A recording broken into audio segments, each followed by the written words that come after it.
عرب کے ذہین ترین فرد حضرت عمر بن عاص رضی اللہ تعالی عنہ اپنے اسلام قبول کرنے کا قصہ بیان کرتے ہیں کہ جب ہم غزوہ خندق سے واپس مکہ مکرمہ آئے تو میں نے قریش کے چند لوگوں کو اکٹھا کیا جو میری رائے کو اہمیت دیا کرتے تھے اور میری بات دھیان سے سنا کرتے تھے۔ جب سرداران قریش میرے پاس جمع ہوئے تو میں ان سے مخاطب ہوا، تمہیں خوب اچھی طرح معلوم ہے اور اللہ کی قسم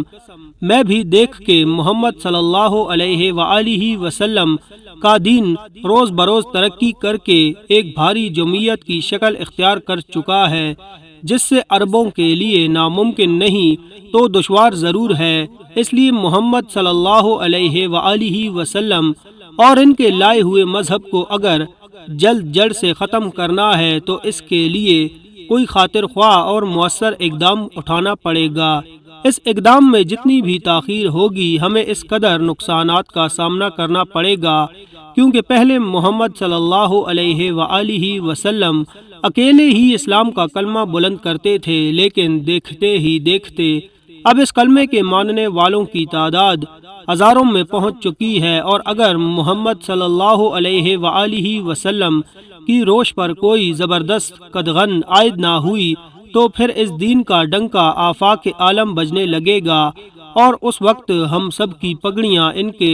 پیروکاروں کے جوتوں سے روندی جائیں گی۔ اور ہاں، تم لوگ جب میرے پاس اکٹھے ہوئے ہو تو میں اپنی ایک تجویز سے تمہیں آگاہ کر دینا چاہتا ہوں۔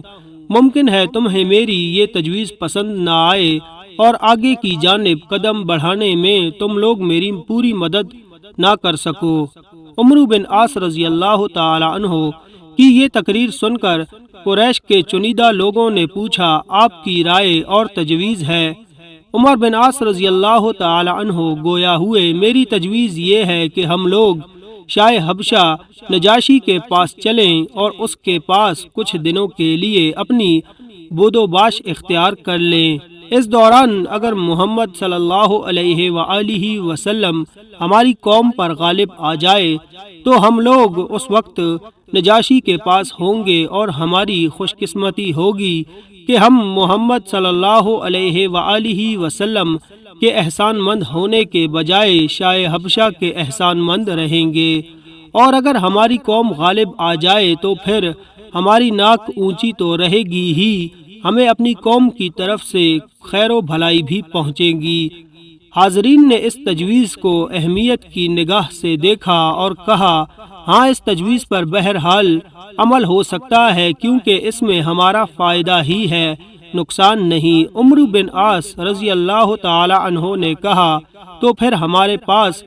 کچھ ایسی چیزیں جمع کراؤ جنہیں نجاشی کو بطور تحفہ پیش کر سکیں، تاکہ وہ یہ ہدیہ لے کر خوش ہو جائے اور ہماری عزت و تکریم کرے۔ ہماری سرزمین کی جو سب سے اچھی چیز نجاشی کے دل کو بھانے والی ہے وہ چمڑا ہے، چنانچہ ہم سب نے مل کر نجاشی کو ہدیہ دینے کے لیے بہت سارا چمڑا اکٹھا کیا، پھر ہم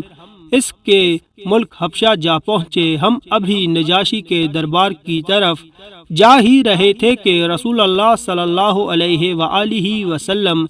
کے ایلچی عمرو بن زمری رضی اللہ تعالی عنہ ہمیں نظر آئے، جنہیں رسول اللہ صلی اللہ علیہ وآلہ وسلم نے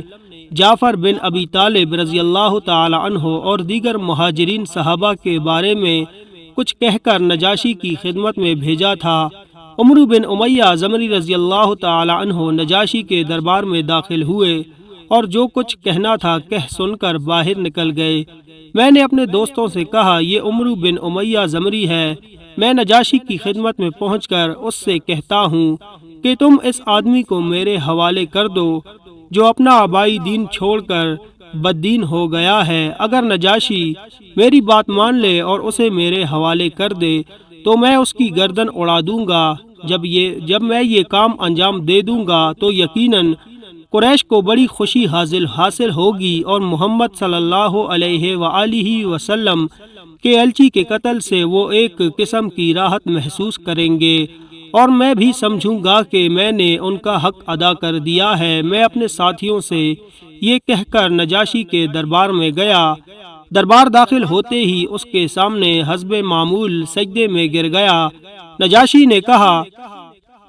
میرے دوست کا آنا مبارک ہو، کیا تم اپنے ملک سے میرے لیے کوئی چیز بطور ہدیہ لائے ہو؟ میں نے کہا، ہاں بادشاہ سلامت، میں آپ کے لیے بہت سارا چمڑا بطور ہدیہ لایا ہوں۔ پھر میں نے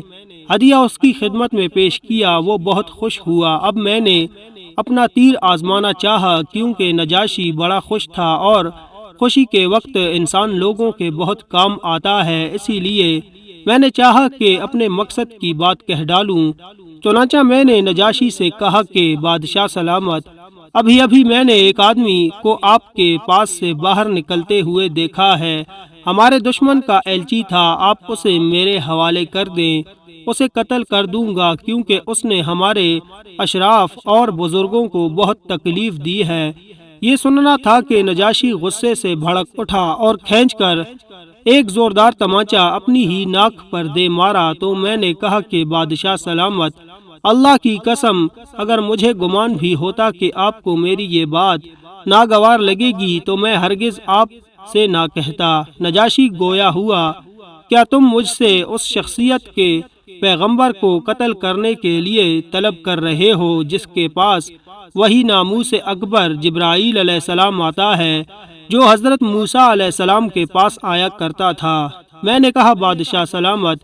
کیا محمد صلی اللہ علیہ وآلہ وسلم واقعی حضرت موسیٰ علیہ السلام کی طرح نبی ہے؟ نجاشی بولا، اے عمرو، تیری بربادی ہو، میری بات مانو اور محمد صلی اللہ علیہ وآلہ وسلم کی پیروی کر لو، کیونکہ اللہ کی قسم وہ نبی برحق ہیں اور مخالفین پر ضرور ان کا غلبہ حاصل ہوگا، جس طرح کہ حضرت موسیٰ علیہ السلام فرعون اور اس کے لشکر پر غالب آئے تھے۔ میں نے عرض کیا، پھر آپ محمد صلی اللہ علیہ وآلہ وسلم کی جانب سے مجھ سے اسلام پر بیعت لے سکتے ہیں؟ نجاشی نے کہا، ہاں کیوں نہیں۔ پھر اس نے اپنا ہاتھ پھیلا دیا اور میں نے اس کے ہاتھ پر اسلام کی بیعت کی اور دائرہ اسلام میں داخل ہو گیا۔